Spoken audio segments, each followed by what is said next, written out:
नहीं है। लड़की अगर पढ़ी लिखी है, यानी लड़का अगर होशियार है, पढ़ा लिखा है। देखो वैसे पति और पत्नी ये जिंदगी रूपी गाड़ी के दो पहिए हुआ करते हैं।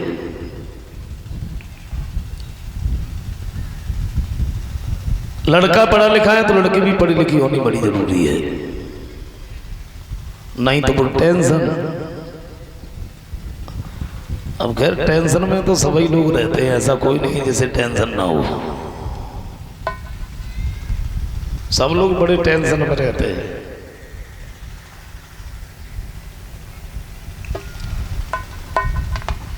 शरीर बहुत आराम करने लगा, लेकिन दिमाग को आराम नहीं है।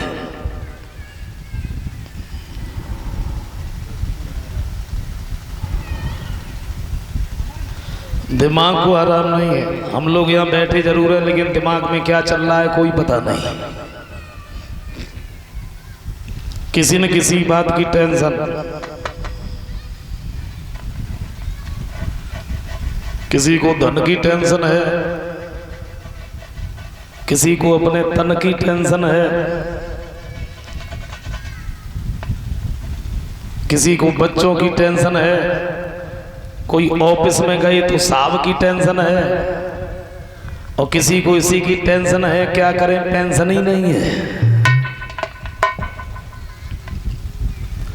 लेकिन लड़का अगर पढ़ा लिखा है तो लड़की भी पढ़ी लिखी बड़ी जरूरी है। मैं बताऊं, एक लड़का बहुत पढ़ा लिखा रहा, उसकी शादी हो गई, बेचारे अनपढ़ लड़की रहे उससे किसी कारण बस।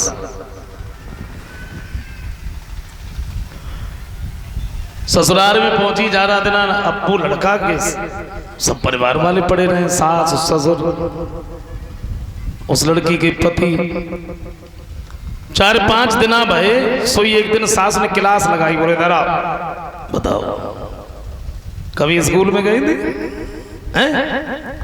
तुम्हारी तो भाषा समझ में नहीं आती, क्या बोलती रहती है सारे दिन? कहीं ऐसे बोला जाता है? बोले कैसे बोला जाता है? वो बोली किसी को बुलाओ तो बाद में जी लगाओ, जी। पापा जी, मम्मी जी, भैया जी, जी लगाओ। सो बेचारी बिना पढ़ी लिखी रहे, उनने बाइसिकल काऊ बुलाए, बाद में जी लगाए, मम्मी जी, पापा जी, भैया जी। एक दिन रोटी करवे गले में, जैसे रसोई में पहुंची, सुबह भाई से बोल उठी, बोले मम्मी जी, हाँ जवाब दो, चिमटा जी तो मैं पास में, तबाजी कहां धरे?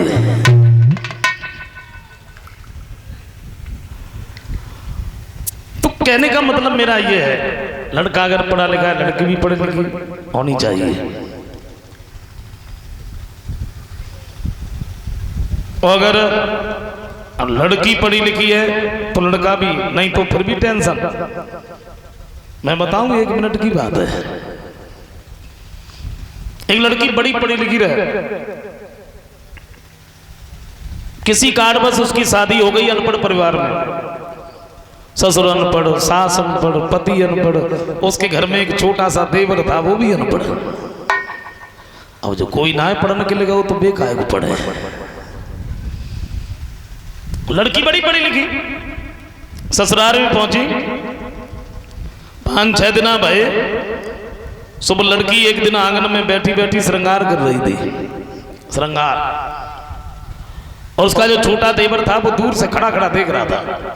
अच्छा, लड़की श्रृंगार कर रही, और जैसी वो लड़की ने क्रीम निकाली, अब जा से पहले उन्होंने कभी देखी तो थी नहीं, और जैसी उन्हें देखी तो सामने पहुंचे, हाथ करो, बोले भाभी थोड़ी थोड़ी।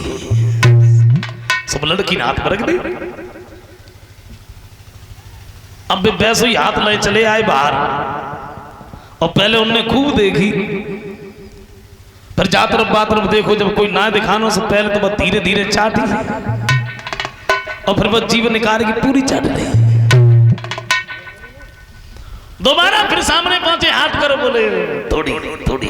सब लड़की ने फिर रख दी। बाहर निकल के आए, उन्होंने अब की बार तो देखी ना जीव निकारी अंदर।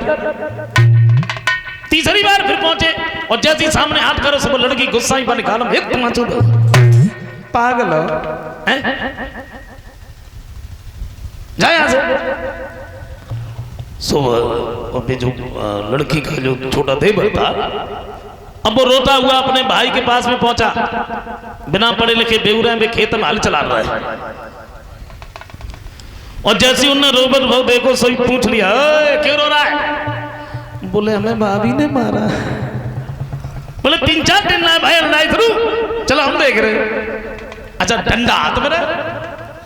घर पे पहुंचे, पूछी बताई तो कछ ना, पहले ही 3-4। बाद में पूछी क्यों मारा, मेरे भाई को क्यों मारा? वो लड़की बोली मैं आंगन में बैठी बैठी श्रृंगार कर रही थी। तो क्या हुआ? भाई तो मैं कह रही हूँ आपके भाई आए, इन्होंने हमसे क्रीम मांगी, मैंने दे दी। दोबारा फिर आए, दोबारा फिर क्रीम मांगी, मैंने फिर दे दी। अब तीसरी बार फिर आ गए। अब बताइए मैंने कितनी बार क्रीम देती रहती, इसलिए मैंने मार दिया।